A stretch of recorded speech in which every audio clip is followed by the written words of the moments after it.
મહેસાણા શહેરમાં વિવિધ વિસ્તારમાં દબાણો દૂર કરવાની કામગીરી કરવામાં આવી રહી છે ત્યારે આ મામલે મહેસાણા નગરપાલિકાના પૂર્વ વિપક્ષ નેતા કમલેશ સુતરિયા દ્વારા માંગણી કરવામાં આવેલ છે કે જે રસ્તાઓનું દબાણ દૂર કરવામાં આવેલું છે તે જગ્યાએ ફૂટપાથ અથવા રોડ તાત્કાલિક ધોરણે બનાવવો જોઈએ। દબાણ હટાવવા દરમિયાન જે તે ખર્ચ થયો હોય તે પણ દબાણકર્તા પાસેથી વસૂલ કરવો જોઈએ।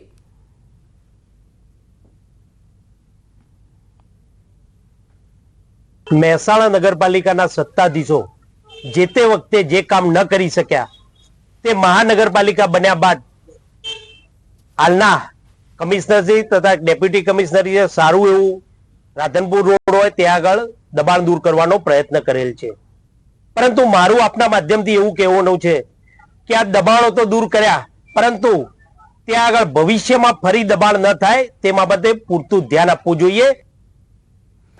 ભુજમાં બેંક ફ્રોડ ગેંગ ઝડપાઈ છે અને સાયબર ક્રાઇમ સેલની મોટી કાર્યવાહી હાથ ધરવામાં આવી છે। 10 રાજ્યોમાં ઓનલાઈન ફ્રોડ કરનાર 2 આરોપી ભુજથી ઝડપાયા છે। આરોપીઓએ ખોટા આધાર કાર્ડ અને પાન કાર્ડના આધારે 55 જેટલા બેંક એકાઉન્ટ ખોલાવ્યા તો 17 અલગ અલગ બેંકોમાં ખોલાયેલા ખાતાઓમાં રૂપિયા 21 લાખથી વધુ રકમ જમા થઈ હતી।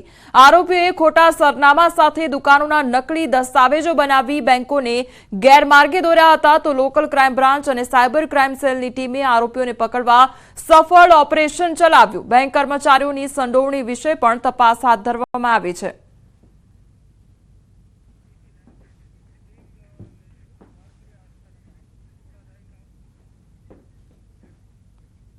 હવે આગળ વાત આસ્થાના મહાકુંભ વિશે।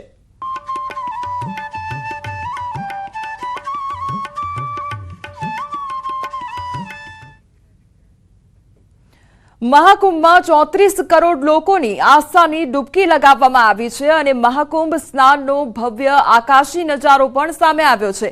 મહાકુંભમાં સંખ્યામાં ભક્તો અમૃત સ્નાન માટે મહાકુંભમાં પહોંચી રહ્યા છે। આવી સ્થિતિમાં ન્યાયી વહીવટીતંત્ર એલર્ટ મોડ પર છે।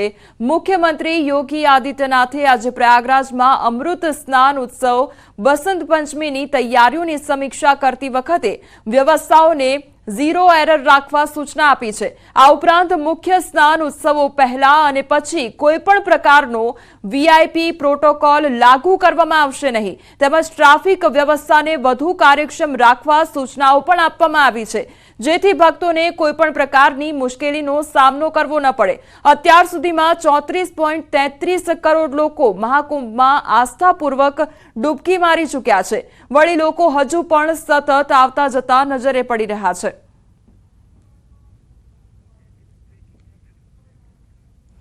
ગુજરાતના શ્રદ્ધાળુઓએ મહાકુંભમાં આસ્થાની પવિત્ર ડૂબકી માટે મુખ્યમંત્રી ભૂપેન્દ્ર પટેલના માર્ગદર્શનમાં રાજ્ય સરકારે સેવાનો વ્યાપ વધારવા નિર્ણય કર્યો છે, જેમાં 4 ફેબ્રુઆરીથી નવી 5 બસો શરૂ કરવામાં આવશે, જે અમદાવાદથી વધુ 1, સુરતથી 2, વડોદરાથી 1 અને રાજકોટથી 1 બસ શરૂ કરવામાં આવશે। શરૂ થનાર નવીન તમામ 5 બસો માટે પ્રયાગરાજ મુકામે રહેવાની વ્યવસ્થા યાત્રિકો દ્વારા પોતાની રીતે કરવાની રહેશે। આ બસમાં પ્રતિ વ્યક્તિ અમદાવાદથી 7,800, સુરતથી 8,300, જ્યારે વડોદરાથી 8,200 તથા રાજકોટથી 8,800 નિયત કરવામાં આવ્યા છે। નવી બસનું ઓનલાઈન બુકિંગ આજથી સાંજે 5 કલાકથી એસટી નિગમની વેબસાઇટ પર કરી શકાશે।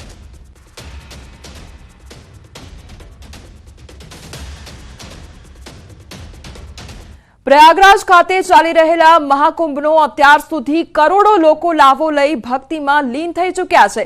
આવી જ એક અમદાવાદની રીજા શર્મા જેણે કુંભના મેળાની મુલાકાત લેતા જ પોતે પણ સંન્યાસ તરફ વળવાનો નિર્ણય કર્યો છે। રીજા શર્મા એક એર હોસ્ટેસ છે।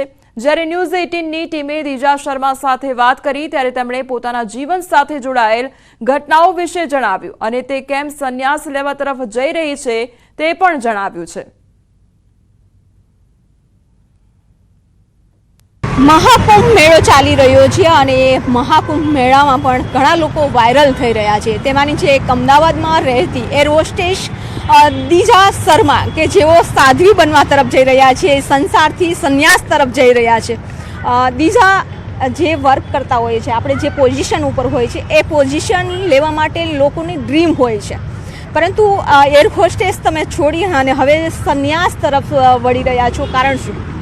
જો મારા લાઈફમાં એક એવો સ્ટેજ આવ્યો છે જે આ એર હોસ્ટેસ છે બધાનું જ પેશન હોય છે. જનરલી યંગ ગર્લનું તો બહુ ડ્રીમ હોય છે કે આ ડ્રીમ જોબ છે એર હોસ્ટેસ બનવું. But the thing is that આ એર હોસ્ટેસ બનીને no doubt I was enjoying my job. But જો આ હમણાં 6 મહિના પહેલાં જ મારા મમ્મા ઓફ થયા છે 24 ઓગસ્ટ 24માં.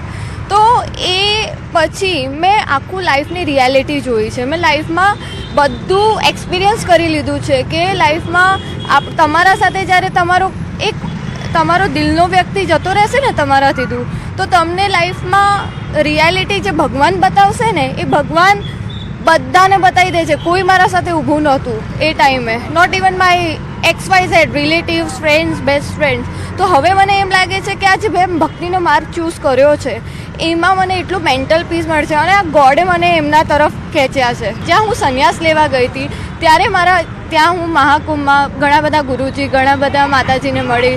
તો એક માતાજીને હું રેન્ડમલી મળી. આઈ ડોન્ટ નો એમાં કયા સ્પિરિચ્યુઅલ પાવર્સ હતા. હું એમના સાથે બેસી, આઈ ફેલ્ટ વેરી ગુડ. એન્ડ એમના સાથે બેસીને એમને મને એક જ વસ્તુ સમજાય કે જો બેટા, તને જેટલું ઇઝી લાગે છે ને સંન્યાસ, એ જે તારી હમણાં લાઈફ છે ને એનાથી 10 ગુના વધારે ટફ છે સંન્યાસી બનવું. તો કે જ્યારે તું એ બધું એક્સેપ્ટ કરવા માટે રેડી થઈ જઈશ ને કે નો, હું બધું તપસ્યા કરવા રેડી છું, હું અંદરની માઇન્ડ કંટ્રોલ ને બધું લાઈફમાં કંટ્રોલ કરવા રેડી છું. આજે તારા XYZ, હું એર હોસ્ટેસ હતી તો આજે મારું ગેટઅપ છે